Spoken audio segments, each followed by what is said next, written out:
ఎందుకు మీ మనవి దేవుని దగ్గరికి వెళ్ళట్లేదు? మీ మనవి ఎందుకు దేవుడు వినటం లేదు? మీ మనవిని దేవుడు ఎందుకు అంగీకరించటం లేదు?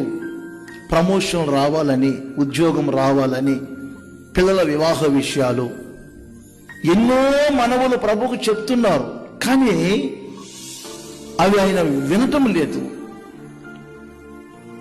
ఆయన అంగీకరించలేకపోతున్నారు.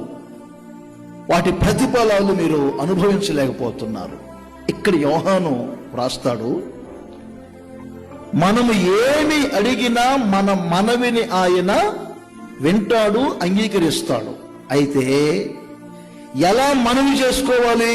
మనము దేవుని చిత్తానుసారముగా ఏది మనవి చేసినను మన మనవిని దేవుడు ఆలకిస్తాడు, అంగీకరిస్తాడు, వాటి ప్రతిఫలాలు మనకు కలగజేస్తాడు.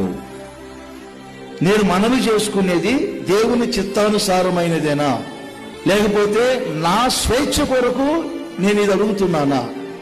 మనము ఎలా మనవి చేసుకోవాలంటే బైబిల్ ఏం చెబుతుంది?